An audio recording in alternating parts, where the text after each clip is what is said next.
이제 여기 미국에 좀 그 방산 관련한 이야기 오늘 한번 해보려고 하는데, 파이낸셜 타임즈에서 좀 방산업 관련한 기사가 하나 있어서 뭔가 좀 영감을 받았습니다. 물론 이제 뭐 계속해서 시장에 내러티브가 계속 돌고 있죠. 그래서 관련한 기업들 뭐 다 계속 움직이고 있고, 왜냐면 일론 머스크가 트럼프 당선 이후에 도지 수장으로 오면서 다 뜯어고치겠다 계속 강조하고 있고, 국방 예산 깎는다고 공식적으로 이야기는 안 했죠. 근데 좀 국방 예산이 너무 많다. 그러니까 국방 예산을 좀 줄이지 않겠냐? 그러니까 앞으로 그 정부의 그 재정 적자 그걸 해소하기 위해 좀 여러 가지가 있는데, 그나마 현실적인 게 국방 예산 줄이는 거 아닐까? 뭐 그런 식으로 많이 이야기가 나왔는데, 뭐 결국에 뭐 일론 머스크가 바라는 그런 이제 그 F-35 대신에 드론 쓰자 뭐 그런 것도 있고, AI 그리고 AI로 이 기술 혁신을 일으켜서 좀 국방 산업을 저렴한 가격에 더 혁신할 수 있다, 그걸 많이 강조했는데, 결국 그걸 이제 노리고 팔란티어하고 안두렐, 그리고 안드릴 외에도 12개의 약 경쟁사, 뭐 AI 기업들이죠. 이 수많은 AI 테크 기업들이 컨소시엄을 구성해서 현재 미국 국방부 사업 입찰을 준비 중이라고 합니다. 뭐 현재 이 12개 경쟁사들의 컨소시엄 내부 기업들 보면은 뭐 스페이스X, 일론 머스크 스페이스X도 있고 오픈 AI도 있고, 뭐 자율수상정 이거 만드는 뭐 사로닉이라는 업체도 있더라고요. 그리고 뭐 스케일 AI 이런 뭐 우주 AI 기업들로 구성돼 있다. 어떻게 보면 이제 군대를 우주군, 뭐 AI 그런 걸 이제 접합해서 우주하고 AI를 접합해서 그러니까 뭐 기술적 초격차로 이제 상대를 뭐 F-35가 아닌 이런 AI로 이제 좀 압살을 하겠다 그런 거죠. 그래서 이 관련한 컨소시엄이 이르면 1월 초에 이 컨소시엄 합의 내용이 발표될 예정에 있다, 그런 이야기 나오고 있고요. 이들이 결국 목표하는 바는 이 컨소시엄 뭐 내부자가 이 파이낸셜 타임즈에 말했다고 하는데, 차세대 방산업체를 제공하기 위해 협력하겠다. 그러니까 현재 미국을 지배하고 있는 이 5대 방산업체 있죠.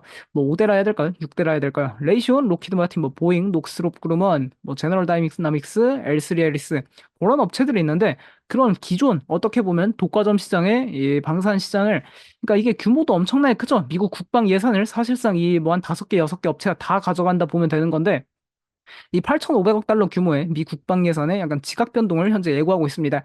그러니까 계속해서 뭐 팔란티어나 안드릴이 이야기하는 건 이 8,500억 달러 규모에서 레이시온, 로키드 마틴, 뭐 보잉, 노스롭 그루먼 너희가 가져갈 거를 우리가 조금씩 뺏어 가겠다. 결국 이 올드한 레거시 방산 업체들은 조금 뺏기는 입장이 이제 되는 거고, 팔란티어랑 안드릴을 필두로 다른 AI 업체들 그런 이제 좀 혁신 업체들은 이걸 뺏으러 가는 거죠. 결국 이제 뭐 계속 나오는 이야기가, 이런 선박, 탱크, 전투기 이런 건 설계하고 제조하는데 수년이 걸리는데 상당히 비효율적이다. 그리고 이 시장도 독점하고 있다 보니까 상당히 돈이 어떻게 흘러들어가는지도 모르겠고 좀 반경쟁적이다, 그런 이야기가 많았습니다. 그러다 보니 뭔가 이렇게 새로운 세대 방산업체, 뭔가 새로운 세대 방산업체는 기존의 그런 상식적인 뭐 전투기, 뭐 탱크 그런 게 아닌 거죠. 어떻게 보면은 어쨌든 그런 것들이 좀 탄생하는 순간이 다가오고 있다, 그렇게 볼 수 있겠고요. 그래서 뭐 실제로 뭐 주가 퍼포먼스도 그래서 뭐 초격차가 차이 나는 거였죠. 이미 로키드 마틴 시가총액을 팔란티어가 제친 지 한참 됐고, 뭐 이제 그 위로 더 없나요? 그 레이시온이랑 보잉보다도 더 높은 것 같은데 팔란티어가 어떻게 보면은.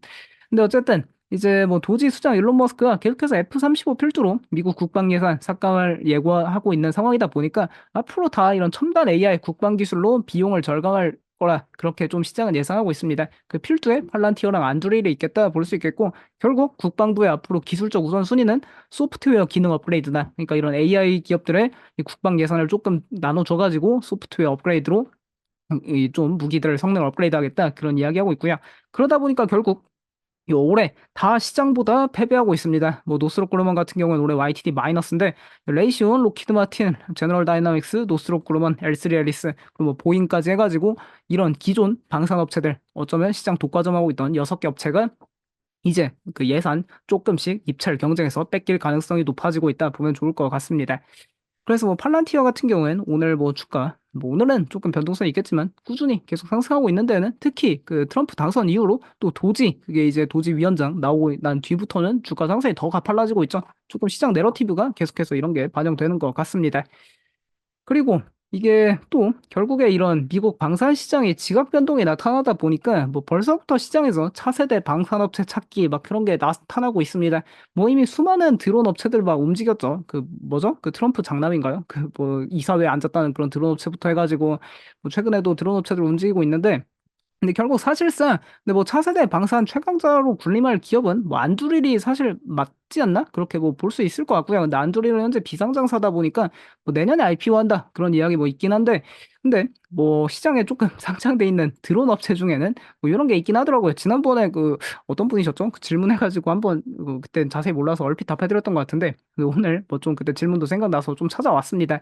레드캣 홀딩스 뭐 주가 많이 상승하고 있죠. 여기 사실 보면 매출은 사실 없습니다 지금. 근데 계약을 따냈기 때문에 기대감이 있는 거죠. 내년부터 이제 공급한다고 하니까 레드캣 블랙 위도우 지난주였나요? 지난주였나요? 그때 팔란티어하고 계약 발표하면서 이 레드캣의 블랙 위도우라는 드론이 팔란티어 소프트웨어를 써서 그걸 함께 이제 쓰겠다 그런 이야기를 했는데 이 블랙 위도우는 단거리 휴대용 정찰 드론입니다. 되게 조그마해서 한 손으로 들고 다니고 이게 군인들 그 가방에도 들어간다 하더라고요. 근데 이제 안두릴에서 만드는 안두릴 고스트 요런 이제 드론은 조금 덩치가 큽니다. 근데 요 드론은 좀 더 다목적이고 뭐 정찰 드론도 가능하고 뭐 미사일도 가능하고 상당히 다목적 드론이라고 하더라고요. 근데 안두릴 같은 경우엔 약간 하드웨어랑 소프트웨어가 통합된 기업입니다. 왜냐면 안두릴 고스트라는 뭐 드론 있고 그리고 안두릴 레티스 AI라고 이건 상당히 유명하죠. 안두릴에서 공급하는 이 국방 AI 뭐 정말 많은 분야에 이미 다 계약을 맺어서 쓰고 있는데 어쨌든 약간 좀 다른 궤인데 뭐 이런 것도 있더라 보면 좋을 것 같습니다. 그래서 뭐 이런 거 레드캣 같은 거 한번 그때 질문도 있었어서 가져왔는데 아무래도 그냥 일단 첫 번째 좀 결론은 이거 아닐까요? 시장의 유동성이 넘치고 뭐 내러티브가 지금 워낙 강하지 않습니까? 사실상 트럼프 당선 전까지 뭐 계속 기대감이 트럼프 당선은 됐고 이제 취임 전까지 기대감이 계속 크다 보니까 정책을 어떻게 내놓을지 시장의 내러티브가 상당히 지배하고 있는데 뭐 양자 컴퓨팅부터 시작해서 결국 일단은 테마주라고 뭐또 괜찮겠죠? 뭐 이제 그런 거 테마주라고 하면 막 가끔 화내는 사람들도 있던데 실적이 다 이제 찍힐 거다 하면서 근데 어쨌든 아직까지는 내러티브라고 봅니다. 이게 주가가 언제부터 올랐냐면 이 기업이 뭐 레드캣 홀딩스 이 11월 19일 날 그때 미국 육군 단거리 정찰 SLR이라고 하던데 이 프로그램을 수주해가지고 그때 수주 입찰 전에 나타났던 기업이 그 에어로바이런먼트입니다. 거기도 꽤 기업 가치가 높죠. 근데 이제 거기하고 이제 수주전을 펼쳐서 레드캣이 먹었 그 수주 입찰에 성공했다 이야기 나오는데 뭐 지난주에 실적 발표를 했습니다. 근데 여기서 매출 성장 전망치를 상당히 크게 높여놨더라고요. 어떻게 보면 이걸 진짜로 실현하면 엄청난 성장주는 사실입니다. 왜냐하면 매출 전망치가 기존에 뭐 500억 달러 제시했는데, 아니 500억 달러가 아니죠. 이게 5천만 달러 제시했는데 거의 이제 1천만 달러, 아니 그 1억 달러, 그러니까 두 배. 기존 전망치보다도 두 배 이상 높여놨고, 그리고 2024년에 그 캘린더 이어로 매출이 뭐 이게 1,700만 달러 요랬는데 이게 2025년 캘린더 이어로 뭐 중간값이 이제 1,000만 달러가 넘어간다고 하니까 이게 그러면 작년 동기 대비해서 매출 성장이 460% 이상 나타나는 겁니다. 물론 이거를 진짜로 드론을 생산할 능력이 있고 그건 앞으로 지켜봐야겠는데 뭐 일단 기업에서는 아직 블랙 위도우 제품 출하한 적은 없다 이야기합니다. 단 한 개도 출하 안 됐다고. 왜냐면은 이게 이제 막 계약을 따낸 거고 우리가 이걸 이 블랙 위도우라는 정찰 드론의 사업을 집중하기 위해 앞으로 좀 이게 현재 생산 라인을 이미 전환하는 단계다 보니까 현재 실적이 안 나오고 있다 뭐 그런 이야기도 하더라고요.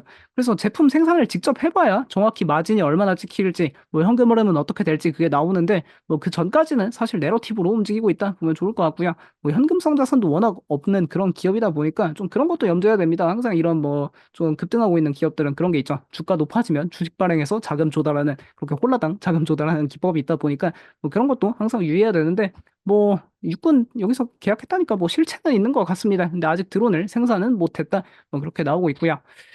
근데 그런 거 이런 거 봐야겠죠. 뭔가 어쨌든 시장의 테마성 자금 그런 게 최근 시장에 상당히 많이 움직이는데 항상 이런 테마주들이 움직일 때는 요 가트너 하이프 사이클을 한번 리마인드할 필요가 있습니다. 가트너라고 S&P 500 기업이죠 여기도. 이제 컨설팅 업체 그리고 IT 시장 정보 조사 업체죠 가트너. 가트너 하이프 사이클에 따르면 결국 이제 기술이 뭔가 촉발합니다.